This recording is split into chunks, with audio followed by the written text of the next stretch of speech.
Oh, I'm always so nervous for no reason. Hey, it's my first live ever. I This also is got my actually it looks like it's backwards. the I don't know if fucking you've seen these. t-shirt. I didn't think anybody bought that. Oh, dude, I bought it on the spot.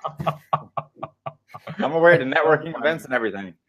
Wait, so were you like, this was like 3 months of planning for like your craft brew festival event, and then Zuckerberg was doing his testimony. Were you like having a heart attack when that was happening? You're like, everything is going to ruin it. It's going to be horrible. Oh my God. I mean, not necessarily. I figured if something were to happen, it wouldn't just be like that, like everything's a process. And so I was like, if anything does happen or they have to stop things, like I don't think it's going to be immediately, so I'll be able to finish everything. So I wasn't Yeah. really worried, thankfully, Well, because I have to do the intro because now people are like watching. There's one person watching. I think that's me though, because I have it on the right. Oh well, whatever. It's always like so nerve wracking. I'm super psyched to be here today. I'm here with Brett Watts. He's based out of Charlotte, North Carolina. Brett's got a really cool story. You were 2 years ago or a year ago. You were waiting tables at a restaurant. I think we met at like AdCon, right? yep, that's right. Yeah, and we sat next to each other, and you were to my left, and then I think Nat Tucker was on my right, and I ended up getting those like obnoxious touristy like Corona margarita drinks, right? Oh yeah, I was there. And then you were telling me you were doing restaurants or something like that, and I was like, I fucking met this guy who does restaurants, and now I'm trying to do restaurants. So I was like, where the hell is this guy? And I swear to God, I went on like a 3 month who is this dude asking spree. And then out of nowhere, you sent me a message. I was like, "Are you the guy?" And I was like, "Oh my God, it's I, fucking I finally remember Brett." that. Yeah. But it's been like a crazy journey since you were waiting tables. You started doing Facebook ads for your restaurant, and now you do Well, ads for events or something like that, right? yeah. So basically, before I was working like in sales for a couple years, got tired of the corporate life, went to Costa Rica for 4 months, and met people working online. So I was like, oh, how I need to figure out like how to make money online. I was literally like Googling how to make money online, and Like it auto fills in, and it's just oh totally yeah, scams. Yeah. I was, and then Dan Henry's ad came up, started doing that, and I was working a restaurant part time as I was trying to do some social media, and I started like social media management, which I'll never do, but that's That's how I just posting on started, and people's then walls took or Dan's something. course, and then I was like, man, I got to quit doing that. I need to focus on ads, and it's led to a lot of lead generation, and then an event, and so yeah, here I am now. But your first the restaurant you worked at was like your first like test client or something like that, but it didn't work out, right? Or it did, or like I remember something like wasn't Um, settling right. yeah, that was like probably my third one. Yeah. And I think even then I was doing it like basically free for just the experience, or if I did get paid, it was probably a couple $100, just to basically learn and test everything that I had, learned. And yeah, I mean, we didn't really do much. They switched management, and the new owner or manager like didn't want to feel he was giving away things, and I don't know, I just dropped it, and then I left there, and And then so that was it for that place. Um, yeah. but now, so you went from like getting like doing it for free or barely making any money, and then you had this like cool opportunity to do an event, or like how did you fall into it? Because you were never like the events Facebook guy, right? You weren't like No, there's not I like never craft was. brewery ad agency, you know what I mean? That's not a thing. So how did you find your way into like this really cool opportunity? So I've just been working with a bunch of local businesses, doing lead gen, Kairos, dentists, all that kind of good stuff, and restaurants, realtors. And one of my buddies that I went to school with, his brother was opening up a company called Charlotte Brewery Tours. So they renovated a school bus. They take you around all these different breweries. You can drink on the bus. They give you like a history behind it. And so one thing that he wanted to do to help give like the brewery tour company exposure was a festival. How better way to do that and have signs all over and, basically promote that. So then, since so I met him at a Carolina Panthers tailgate one time. So they had the bus out in front, and that was like, his bus is just a giant billboard. So I So went up that's and like talked to him, and I was like, man, I know your brother. Like, are you guys looking to help get some help with exposure, some leads, some sales? And he hired me on, and so of course I was the go-to guy for the festival. That's like So the weirdest part. Like when people are trying to start their Facebook ads agency, and I'm sure you try this before, it's like cold calling or cold emailing, but you forget like there's a whole world of opportunity of talking to real life human beings. Like your big, I think this is like your growth curve right here. Like you got yeah, on the map because you met a human being and said you do this type of work, right? Yeah, for sure. No cold emailing, no cold calling. Like No. that's the weirdest part. Let me turn off notifications. So you ended up meeting this guy, and they were like, I do this work. And he's like, that's awesome. We need this work because here's a really cool idea.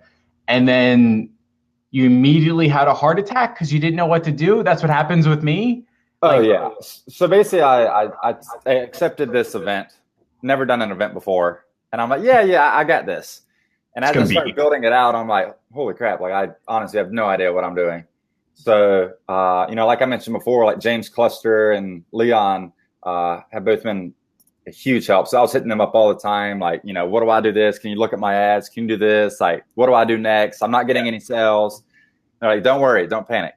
You're not supposed to get sales right away. You need to focus on building lists, retargeting, and then, sales come. So really just figuring out a process on what to do. And, by talking to them, I had a good sense of direction on what to do when. All right, next week I need to shift my focus to this. And so just having a clear path, and that's really it. And so is that how you developed that like 90-day blueprint, or was that something that like was off the shelf that you're adapting for yourself? Or is that like custom work that you did for your own process? So that was just something that I kind of learned along the way, with some of their guidance. But it was like, because I thought I was going to have another event September 1st, a 2-day music and arts festival. We were going to try and have like 20,000 people there pretty much. So it's going to be way bigger than what we had before. And so I just wanted like a blueprint for myself so I can look at it and be like, all right, what's on the agenda this week? What do I need to focus on? Gotcha. And then it just helps me stay organized. So I made, like pretty much like a 6-page Word document on what do I need to do, when, where, and then like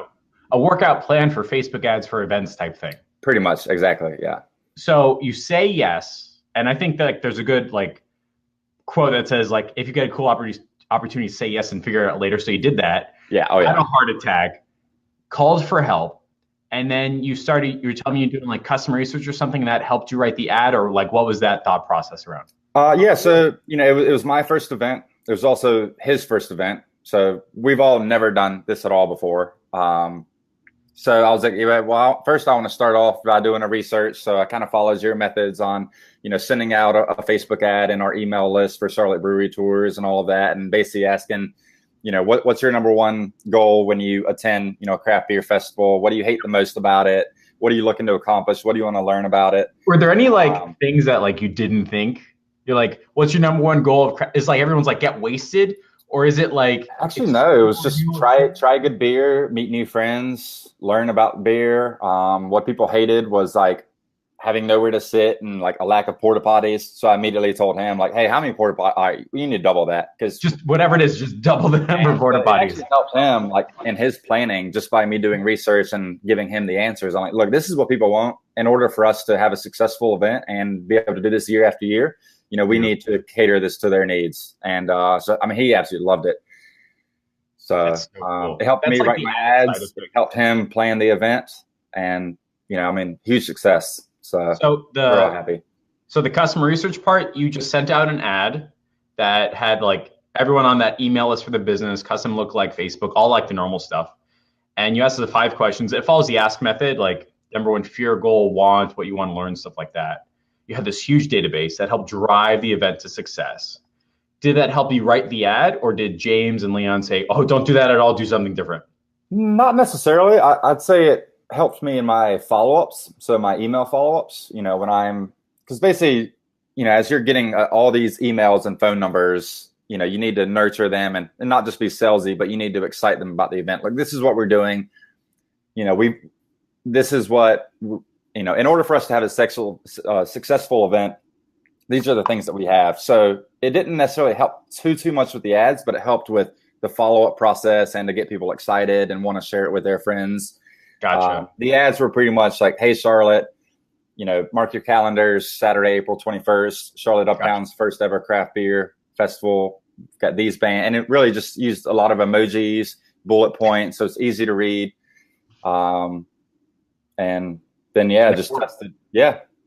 And it worked. And you made 2,500 ticket sales, right? Yeah, we had about 2,500 people. A little over about 2,000 ticket sales the night before. And then we had about 500 people walk up to the gate and purchase the day of the event as well. 2,000 ticket sales the night before? No. Up until the night before. Oh, okay. I was like, Yeah. the night before, that's like pure stress. Oh Oh my no, God. no. But with events is, I mean, your bulk of tickets, 70% of tickets are going to be 2 weeks to the event. Gotcha. So it's just one of those things, and that's why events, like, it's just like, oh my God, when are they coming? And Money now. I can't deal with it as anymore. yeah, and it's just like, just follow the process, don't panic, and they'll come as long as you keep doing it. And retargeting was absolutely huge. Was that part of your process to get 4,000 leads? Like, tell me how so when I think of leads, it's name, number, and email, and sometimes called. That's not the same. You're not calling to place an order event, you're buying a ticket online. So how did the definition of lead change, and how did you get 4,000 leads excited about buying from this first ever craft brewery event? I did a lot of giveaways. So I did pretty much 2 giveaways every single week for 3 months. Wow. And it doesn't really cost us anything. You know what I mean? So I basically is like, we're giving away, 2 free tickets or 4 free tickets. And so I had a text message giveaway and an email giveaway. Nice. And so, I would run ads like, want to win 2 free tickets, text giveaway to 545454 to enter. Beautiful. And then they get an auto response that, great, but want to double your chances? Click here, send them to the landing page, give us your email. And then same for the email. It was like, okay, but wait, want to double your chances for our other giveaway? Loop them to the text. So it's just like, wait. So you were giving away, let's just call them extra tickets, right? Mm-hmm. And you had people beg, borrowing, and stealing, dropping in all their contact information, saying, please give it to me. I want it so much. And then could you use that to build like a custom and lookalike audience too? Oh, absolutely. Yeah. So the whole point of the giveaway for these leads are to retarget, to send emails, to send text messages. Hey guys, we got a flash sale. Hey, here, we got some new bands that just, we're announcing, so it's just to nurture them. And so I'd send an email like once a week or, once every 2 weeks. And then, the month of it was like, and then the week of it was pretty much like one a day. That's so awesome. So you're really like building up interest of people that like, yeah, okay, I guess I'm interested. And then all of a sudden it's like, dink, all the way up. Mm-hmm. And so that's how you're turning like a casual interest of, yeah, I guess maybe. And then, okay, fine, I'll put my name in the hat. And then you got like voracious people wanting to buy your stuff, right? Yeah, exactly. And so we probably gave away like 100 tickets total. When you think about 2,500 people there, that's nothing. Yeah. And as a result of that, I put them in as a custom audience, lookalike audiences, email them, text them. And then I also announced the winners publicly. So I sent them an email. Oh, nice. And also on the Facebook page. Because the first one, they were like, I don't think this is real. I'm like, oh, did you not see the post? And so by actually saying their names, people are like, oh, and they would tag the people, hey, congrats, you won. Yeah. Wait, and so people would comment saying, I don't think this is real. Right. We did the first one I announced. Yeah. And then I was like, well, I'm going to start announcing people's names so people know it's real. And that's so awesome. I love that idea. And then by people seeing like, okay, this is actually real, they're really announcing. It's like an incentive to, oh, let me now enter. You know what I mean? And then so the first time you did that giveaway, the second time you got more results, third time you got more results. So it was literally like that roller coaster effect they were talking about, right? For sure, yeah. That's so awesome. How much do you think? So do you think the giveaway was like that secret that nobody in the event space is doing, or is it standard in the event space to use giveaways? Because I hear it on the radio all the time, but I never enter. You know what I mean? I think it's pretty standard. I know James and Leon have both also done giveaways. Gotcha.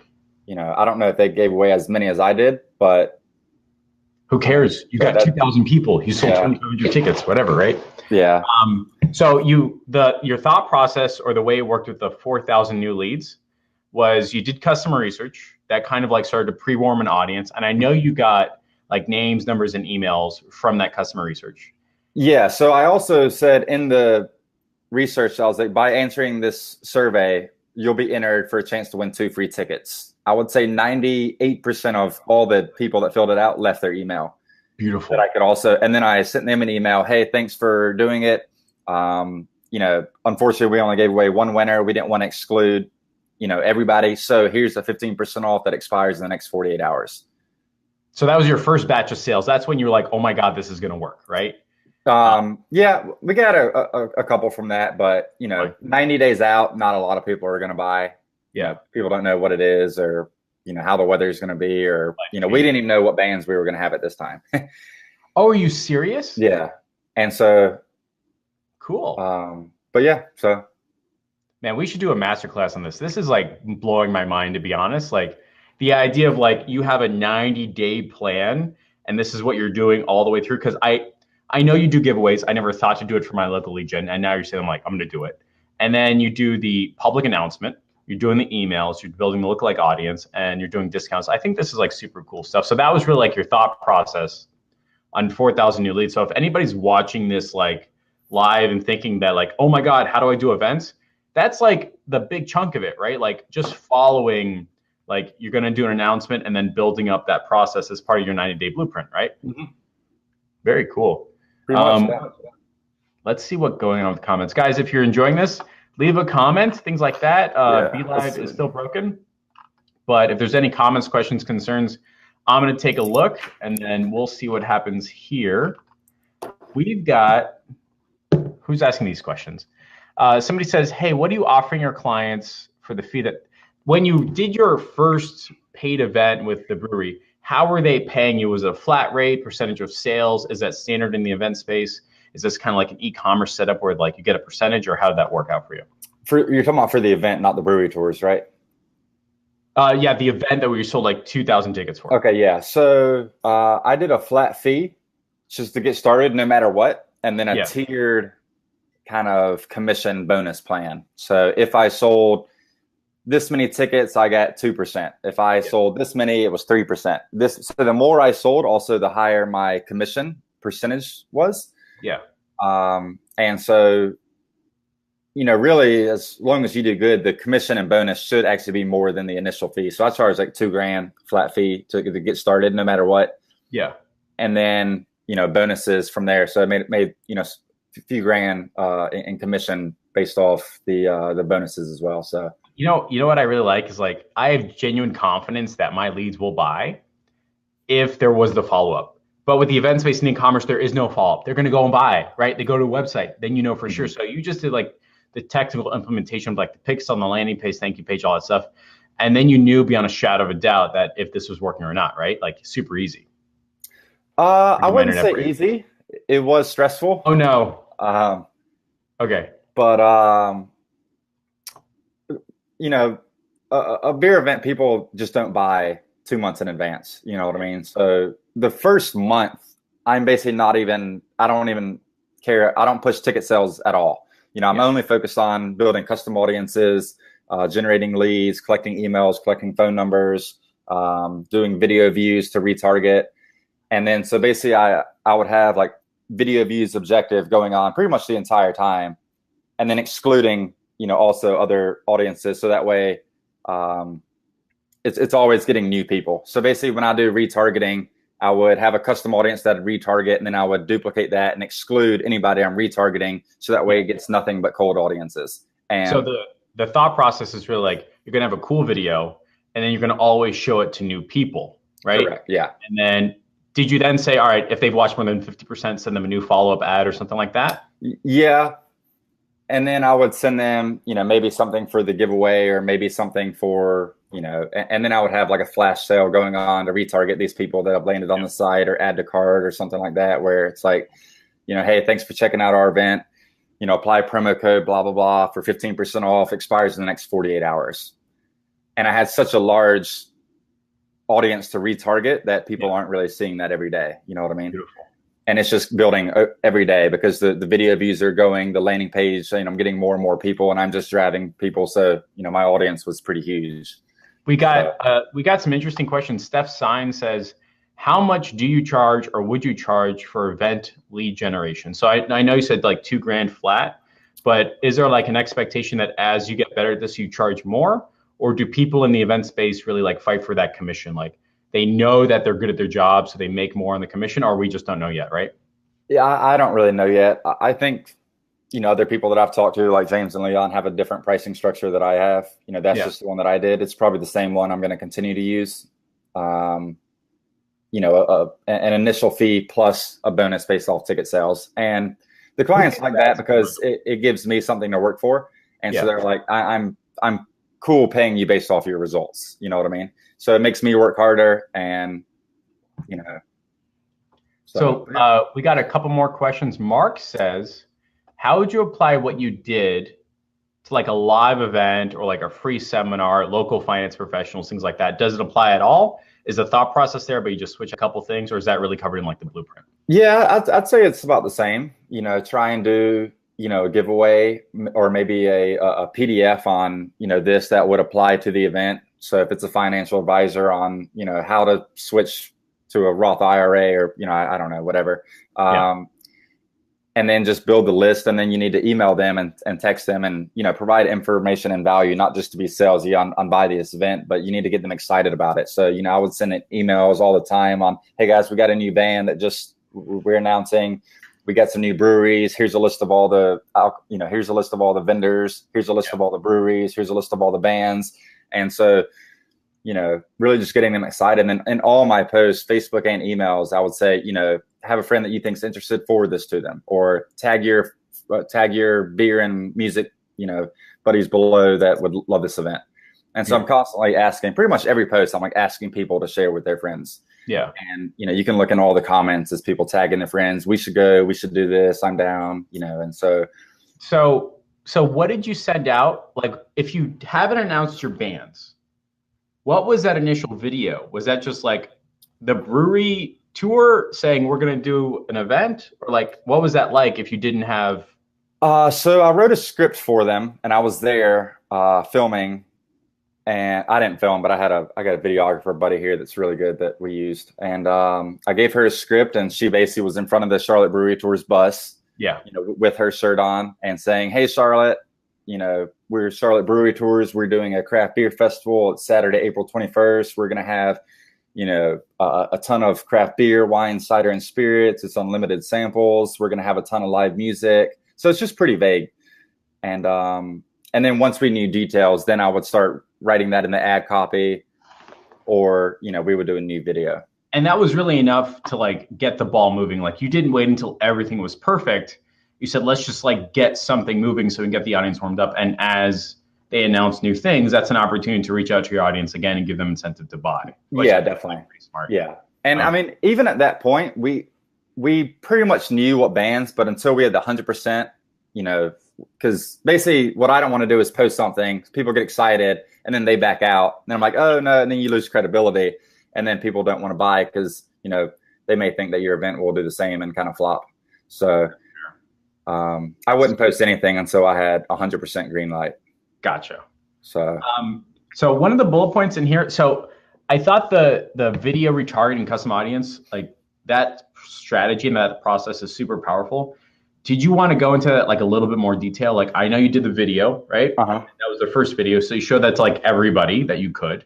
Yep. Or was it really like only people that liked beer? Or was it really only people in 10 miles? Or what was that thought process? So I did like Charlotte plus like a 50-mile radius. Oh, wow. Okay. Yeah. So first I just started super big, not really targeting much of anything. And then if I would have, you know, different ad set with like all these breweries that are, you know, beer behaviors, you know, that you can target. Another one on like live music. So this was like, we had a bunch of reggae music. So pretty much like all the big reggae bands, like even if they weren't performing, you know, people that follow their pages and like their pages, that was another ad set I was targeting.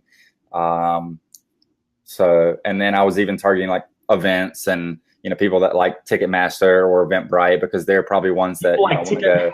Yeah, that's a thing. Yeah.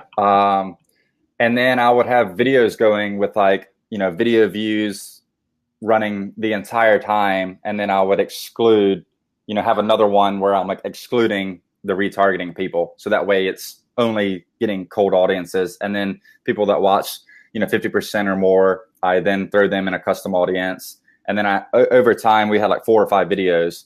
So then I would group all those together for anybody that watched 50% or more of this video, this one, or this one. And then, you know, they're constantly just looping.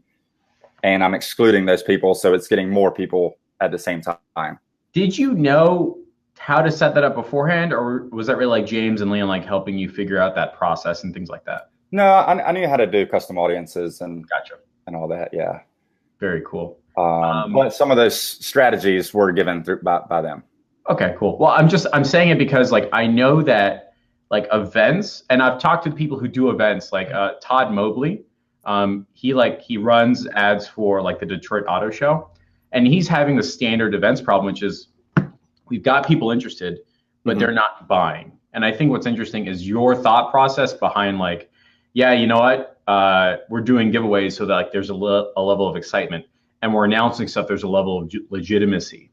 And if you've watched 90% of this video, as an example, you're going to get a coupon. So that helps drive a connection between like the views, people watching stuff, and like their actions online. So did you have any like technical implementation problems, or did once everything was set up and you're just fine, you're just up and running, and then it was just like thinking about problems? Or did you have like a real problem like pixel data or anything like that? No, I didn't really have much of a problem with the pixel. I would say the only thing for me is, I did panic. So I'm like, we're a month away and we only have 400 ticket sales or whatever it may be, And so, my clients on my ass say, hey, when the ticket sales? And, one of the things that I learned at the beginning is it's really important to set the expectation. Hey, before I start this, I need you to know 70% of the ticket sales aren't going to come until 2 weeks, 3 weeks to the event. God, that's so stressful. And so that way, later on, I'm like, hey, man, I told you at the beginning, I need you to just trust in me and, trust me, I get paid off this too. I know you do. So I'm doing everything I can. So is that why when you're going to do another event, you're going to push? All right. So let's talk about this. So like, I know events really drive sponsorships and ticket sales, right? So with your next event, are you going to like push to get sponsors? Is there a thought process behind getting sponsors to do that? Are you going to run an ad strategy separate for tickets, or like, how is that going to like intermingle effectively? I probably won't run an ad for sponsors. Being a first-time event, it's kind of hard to get sponsors. And even if you do, it's hard to get some that pay you the amount that you would like because you have no proof. You've never done an event before. And so now that we have this, I basically sent him, at the end of the campaign, this is how many people we reached. This is how many people bought tickets. This is how many people, this. And then so next year, it's going to be easier to get sponsors, but we can say, look at what we did for this one. So this is what you can expect. We did this the first year. We're expecting to double that this year. So, but that was really our biggest thing that we didn't do good on. I say we, but is getting sponsors because, he was basically having to pay and front everything, the bands, the beers, the vendors, and any equipment production like that as well. So it's super expensive. Yeah. A lot of money out, and then hopefully you make your money back. Hopefully, yeah. But if we have sponsors, that helps cover all those. So then next time, all the ticket sales are pretty much profit, not necessarily giving him money back into what he already put out. But that's not a strategy you can do for like first time events. That's like second, third, or fourth time events, right? Hopefully. Yeah. I mean, we did have sponsors. Like we had like T-Mobile. They were probably our biggest one. They had like a big van out there. They also provided the free Wi-Fi for the entire area, which we needed for like our POS and that kind of stuff. But now next year, we know we can get much more out of them. That's so cool. I'm so glad they hired you. Yeah, I am so. Awesome. Let me ask you this. In like the fourth fiery bullet point, we talk about the actual offer that got people buying tickets with real money. So was that just the 15% off? Was it like a $25 thing, 2 for 1? How did you like incorporate an offer that works? So one thing that works really well, which I didn't really do, but I wish I did, was really push like an early bird special. So I did an early bird special, but so basically as you're building, the first month is basically list building, collecting emails, collecting phone numbers, building your custom audiences. And then from there, hey guys, and then you email them, hey guys, in 1 week tickets go on sale or early bird tickets go on sale. And you just have a number. So, whether you want to do 100, 500, whatever it may be, or just a date, for 3 days, and then really use that to push excitement on, hey guys, early bird tickets are sold out. Yeah. And then use that as, hey, early bird tickets are officially sold out. And then other people are seeing that like, oh shit, like, that's sold out quick. Yeah. And then I actually had ads running. Hey guys, early bird tickets are already sold out. Don't wait until general admission's also gone. Yeah. So you do like, first chunk of tickets are $50, second chunk is 75, 100. So that's early for general, and then like last minute. And then prices go up. And if you buy at the door, prices are also more expensive at the door. So get them now. Gotcha. It's no refund. So, luckily we had great weather, but, And you didn't do any like combo package or anything like that? Because I see that at events like buy your ticket now and get like free alcohol tickets or something like that. But you didn't do anything like that. You just did the pricing, right? We had two ticket types. We had general admission, and then we had VIP. And with Yeah. VIP, you got to go in 2 hours or earlier. You got a pretzel necklace, and a private kind of VIP sitting area with picnic tables. So a couple other perks like that. But it was only two ticket types, and then we had an early bird special where it was like, get them now and save because prices go up. And we're only giving away 200 tickets. So did you ever think like a year ago or 2 years ago when you were working the restaurant that you would have successfully sold over 2,000 tickets to a first time event that nobody has ever heard of before at No, all? not at all. Not in your wildest dreams have you ever thought like craft brewery Facebook ad agency, right? Yeah, no, it was huge. I mean, it was awesome. He was stoked. I was stoked. Everybody had a great time. We had nothing but great reviews. People loved it. They're already asking when the date is for next year. Beautiful. And I have all these emails that we own that I can now email next year for the next event. That's like super cool because now you can start selling tickets. Like when you go to like ClickFunnels or something like that, they sell next year's tickets at the actual event first, right? Yeah. So that's how they're building that like pre-list. But that's pretty cool. So we got like we actually thought about doing that, but we didn't know if we were going to do another one or when it would be. So, we didn't, but that was an idea we were going to try. Isaiah asked a good question. I don't want to ask this one, which is like, how much did your client net for the event? But he's asking, how did you get T-Mobile? Did you reach out to them? Was that a contact, or how did T-Mobile just show up with a Wi-Fi van, right? Yeah. We reached out to a lot of people. Like Coca-Cola is big in Charlotte. Like they've got like, a bunch of stuff here. So we just called them. We called T-Mobile. We called, pretty much anybody. And then word of mouth, working with local radio stations as well. So we also did radio advertisements as well, also giveaways. And that was playing on like 5 different stations. So it wasn't just Facebook. Yeah. Although Facebook was the main factor behind it all. And it was the only one that was direct and measurable, right? Like you can't say correct, yeah. Radio all of a sudden sent this number of people and bought all this stuff, right? Mm-hmm, yeah. And then I would use with Eventbrite, I would use certain tracking and like affiliate codes. So if we wanted to pay like an Instagram influencer, in Charlotte, they had their own code. So I could see how many people landed on the site, how many, and then from there we can see, is it worth paying them for another one? Yeah. Or should we just never use them again? And so we tracked everything. My hypothesis is the answer is always, it was a waste of money to pay Kim Kardashian to push my tea, right? Yeah. And so my suspicion is for most influencers on Instagram, that's the same thing. So was there like, was I wrong? Like, is there suddenly like Instagram influencers that drive hundreds of people to events, or did you go like, oh, that didn't quite work out? I mean, we definitely hit some were for sure worth it, especially some that have like, 100,000 followers here in Charlotte that are always promoting like, events and, new grand openings. And, so some of those were definitely big. And then some of them, it's like, we're not going to use them again. Yeah. Like it didn't quite work. Well, but you don't know unless you try. So that's true. So guys, if you've got any questions, comments, concerns, thoughts, ideas, now's the time. Just to kind of recap, Brett Watts went from running, getting paid $100 to run Facebook ads for the restaurant that he wait staffed at, and now he's just finished his first successful. How much? Like, was this like $1 million event? No, like $500,000 event, big fucking event, right? Where he sold 2,000 tickets, got 4,000 leads, 2,500 people, 5-10 bands, something like that. Yeah, we had like 5 bands. Super cool. Let's see what else. Comments, questions, concerns. Robbie says, what did you retarget the original cold 50% video views with? Did you retarget them with another video, an ad? Did you ask them to buy the first video where it was just you in the bus or your videographer in the bus? I probably had like 30 different ads the whole time. It was a ton, testing everything. So a lot of the retargeting I would do with like photos. And then cold audiences were a lot of the videos. Gotcha. And then I would split test it. And, like I even would have one where like I would put like have the photo, and then like at the top right in red be real big that said like flash sale right on the photo as well. So I did that with and without, just to see. The one with the text actually worked better. Oh, cool. And Facebook didn't have a problem with that, or was it like just 30%? Yeah, it was less than 20%. Gotcha.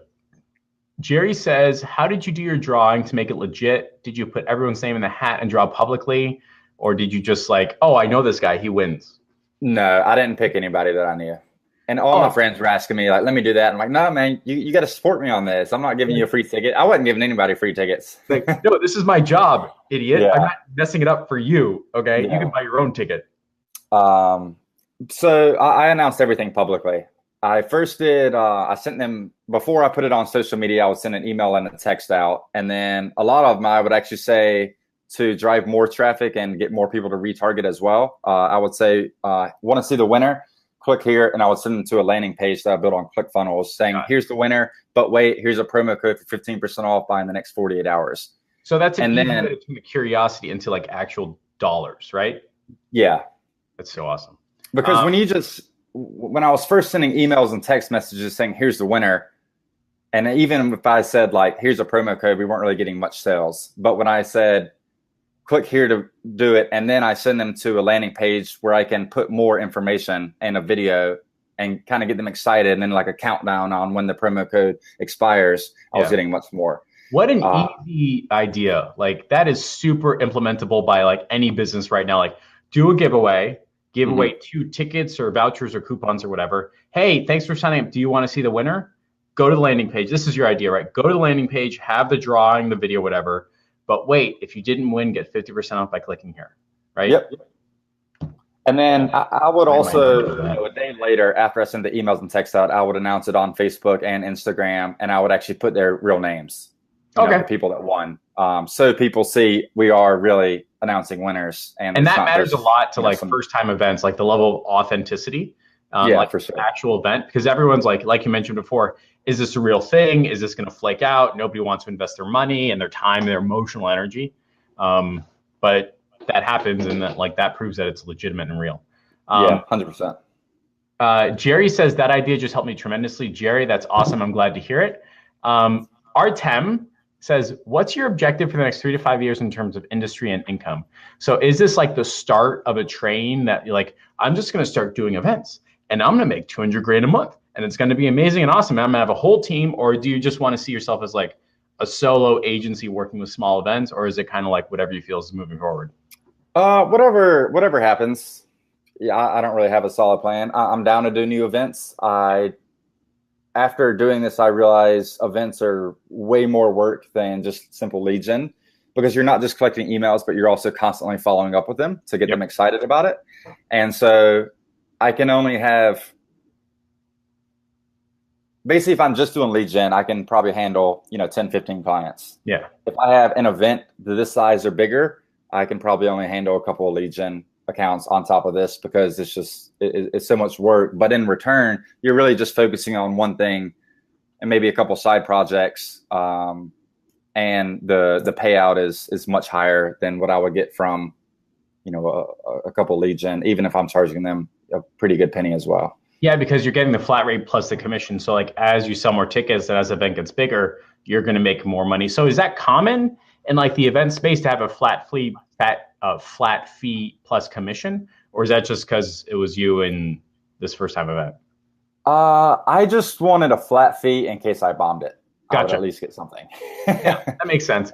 And so does that mean that like who covered ad spend with this then? They did. They did. Got it. No, I didn't. I mean, we spent like 10 grand, probably more than that in Facebook ads. And now you've got a huge list of people that are buyers. You've got a VIP list if you want to spend more money. Mm-hmm. You've got proven results, and you kind of proved it to the world too that you could do this sucker. And you proved it to yourself, which is like just as important, right? Yeah, and so video is like huge for this. So, and also like if you have an event, like please so I actually talked him out of hiring his friend's dad, who like used to shoot photos for the Navy, who lives in New York, that he was going to fly down and do this. I was like, no, we need somebody local. I need somebody good. I've got a guy. Here's his portfolio. He charges 3 times more than what you're going to pay the other guy, but I need them, because if people see a video, a shitty video that you're running ads with, it just, that's how they're going to portray and see the event. So if you have a video, you're going to have an event in their mind. You know what I mean? So I need a video that looks professional. It's very well done, you know, HD. And we also had him at the event, obviously doing videos. And then we did an ad saying like, thank you, Charlotte. Beautiful. You know, huge success. And then so those people that didn't go, they were commenting. I'm like, oh man, that looks so fun. I wish we went. And so now next year, we've already warmed them up. Look, here it is. And then probably, you know, 4 or 5 months out from our next one, I'm going to play that same video, run it ads again on just, hey guys, mark on your calendars, just to slowly start getting the word out again. You know what I like the most is that this was not by accident. Like, you didn't accidentally figure this out. You had the plan, you had the help, you had the tutor, you had the mentors, you had the processes, you did the customer research to guide the event. You're essentially their chief marketing officer that's doing direct measurable results for them.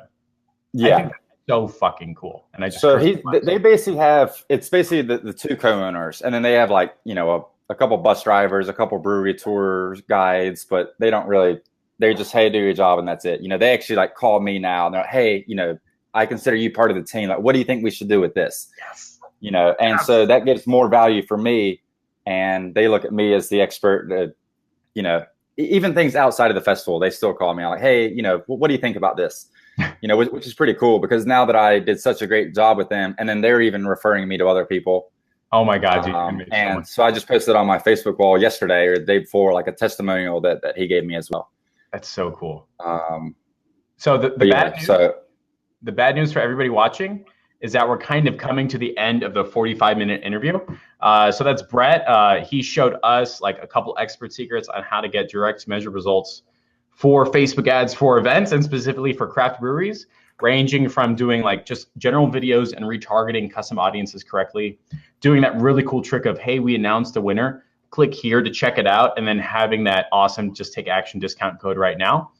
Anytime that event was changed or updated or announced a new lineup, he sent out that communication to build up excitement, enthusiasm. And there's a lot of people on this chat right now that are actually interested in like events, which is kind of awesome. And so, you know, we always had this like awesome giveaway at the end of every live.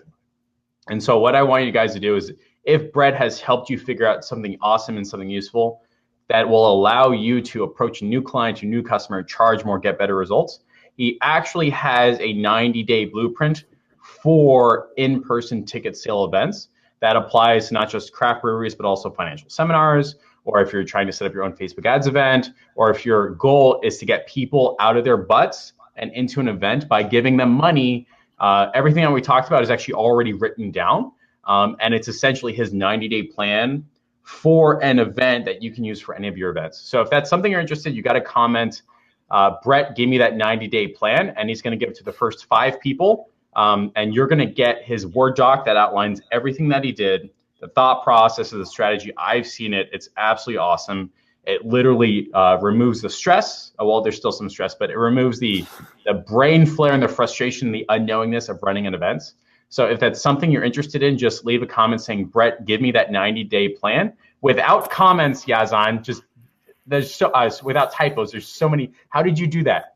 Let's see. We've got Yazan, we got Mark, James, Sade, and Ben. I think it's 5 people. I'll send you guys like a group chat and things like that. You can get in touch. But yeah, man, Brett, it's been awesome seeing you grow. I'm glad the customer research helped position you as a marketing expert that drive not just results, but like strategy and events. I'm super psyched that James and Leon helped you figure out how to connect work with dollars. And I'm super psyched that you're giving back to everybody watching this with that 90-day plan. Events is like an awesome space that I think most people who's trying to do a Facebook ads agency don't think about. Like when you were starting, it was like dentists, chiropractors, and gyms, and that's it, right? Like at no time did you say, maybe I could do a craft brewery. You know what I mean? Yeah. So I'm super psyched about your future. I think you're on an awesome path. And this may be that growth curve where all of a sudden you're doing 4 to 5 events a year. Where for sure. You've got a commission-based structure that everybody loves. And you've got 5 to 10 people on like your team that trust and follow your advice because you've got a long history of results. I think this is that start. Yeah, Which is a absolutely. long way away from running restaurant ads. Oh yeah, for sure. So I know we're already doing one for next year. I think we're going to do a second festival as well. And if he knows anybody else, he's going to refer me out. And I'll probably look on Eventbrite or some of these others, and probably even reach out to see if they want help. And then now I've got results to say, like a first year event, we had 2,500 people show up. So it's pretty cool. That's super Very awesome. rewarding as well, definitely. This video is going in the group. Brett, we have a call later today where we're gonna do some like working off our databases and stuff. I've got some cool stuff to show you. But yeah, that's awesome. Everybody, thanks for showing up. I think this was super powerful. Brett, thanks so much. We'll talk later.